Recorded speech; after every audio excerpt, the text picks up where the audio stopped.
Well, I always consider my annual trip to England as the kickoff to my metal detecting season. And here we are on our first day out. Beautiful field located near the ruins of a castle. Stubble field, but the stubble is very soft. The soil is very sandy, so anything coming out of it should be really pretty. Just starting out hunting, got some pieces of lead and a button, some trash so far. But like I said, we're just getting started. Just to show how great the soil is, how sandy it is. This is a George penny. Beautiful, beautiful detail on the penny. Getting the camera here. I mean, it's in perfect relief.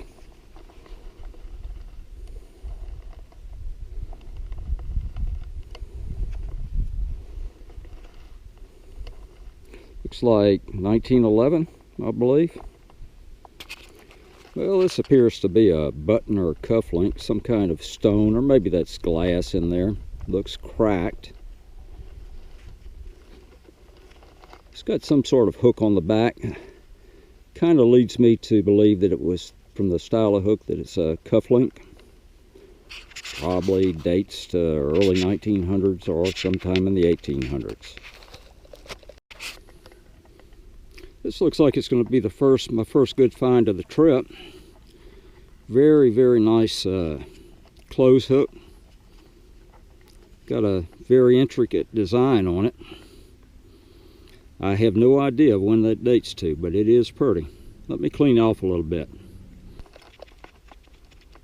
It's got a very intricate design on it. Don't want to say Saxon, but could be. Probably Tudor, something like that. I'll have to find out. Well, I came in to show Steve Eldon the close hook and get an ID on that. It was Saxon. And right here at the van, I just dug this. Pretty little hammered. It's a short cross. A little bit worn, but it is complete. We're going. Oh, my throat's gone now. Yeah, Bill, I just cleaned the Saxon close hook and she's come up a treat. Real pretty, full Look detail. 8th, 9th century, chip carved. Beautiful. And then 15 feet from the bus. Well, the camp, what did you dig? A little shorty. Yeah, little King John, I can see it. Oh, it is King John? King John. I'll take it. So 11.99 to 12.16. Let's see if I can see the man here. I'm struggling. It's a little worn. IOAN on, let's see, it looks like Norwich mint to me. Now I have to get the eyeglass on it. My eyes are going in my old age. But she's a pretty. Yeah, it'll do. There you go. I think I'm going to hunt right out here by the van. Why not?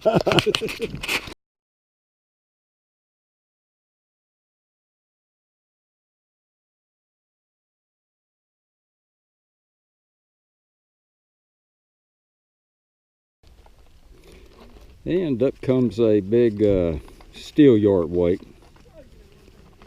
Egg shaped, it's lead and it's heavy. And next up, a pretty little brass button. This sandy soil has preserved the detail on it. Looks like it may have had some silver gilt at one time.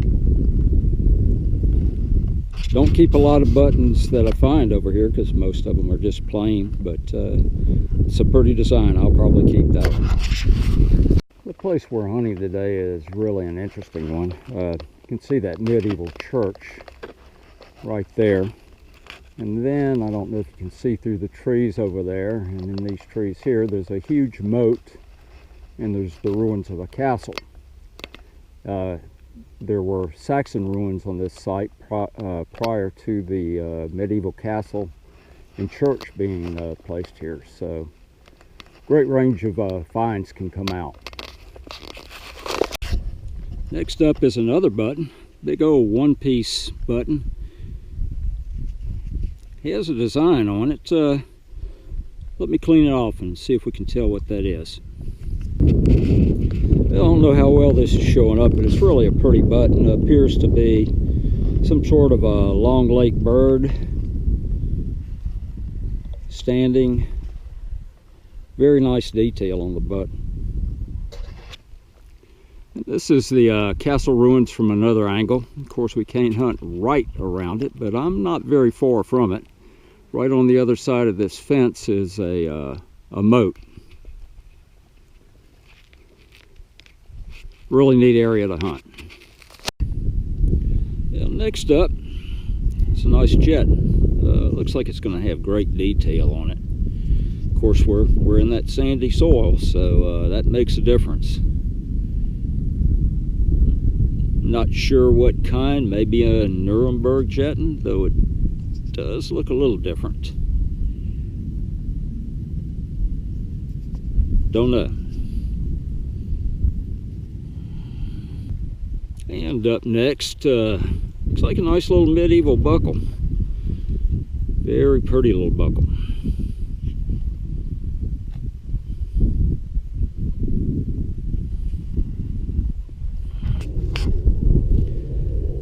Just kick this basically out of the surface. Appears to be copper. It's hammered. I'm gonna have to clean it off, see a little bit more, and take a closer look at it, see if I can figure out what the heck I've got here. Okay, the last little buckle I dug was early medieval. This one looks like it's got some age to it too. Very nice little buckle. And on the way in at the end of the day, just dug a button.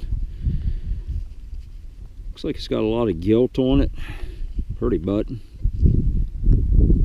Certainly one that I'll keep. Let me clean it off a little bit, see what it looks like. Well, all I did was sprayed a little water on the button. It's absolutely gorgeous. I don't really know what that is. It looks like it may be a coat of arms on there. Has the shank been over on the back, maker's information, so ought to be able to find out a little bit about it. Very, very pretty button.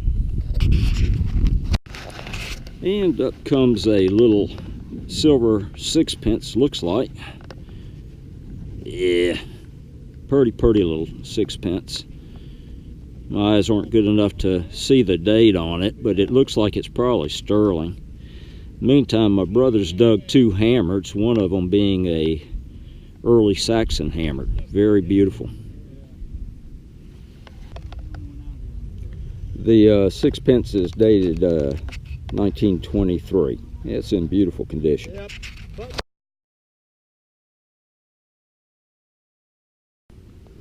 And next up is a little buckle, not far from where my brother dug his Saxon hammered coin.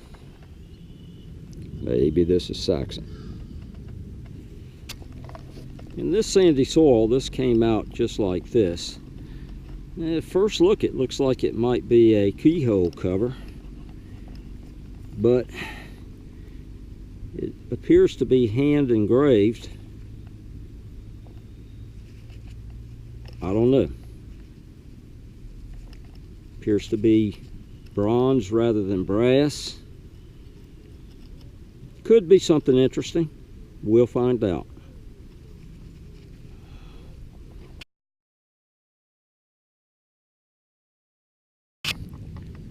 Okay, something a little bit interesting. It's a strap in. Definitely at least medieval.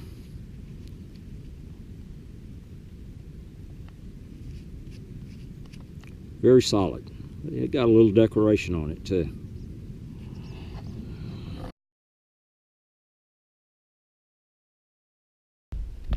And another George sixpence comes up. This one's 1929. So while everybody else is digging hammered, I'm digging George sixpences. And finally, another hammered comes up. Been a while. Doesn't look like a lot of detail on it.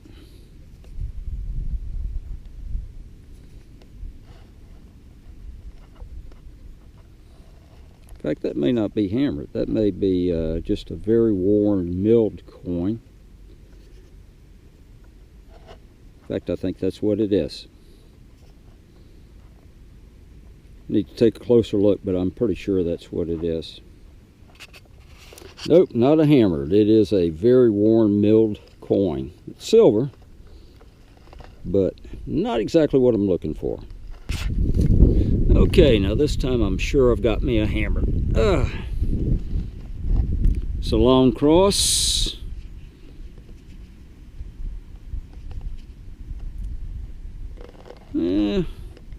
Not real sure of who the monarch is. Let me clean it off and take a little bit better look.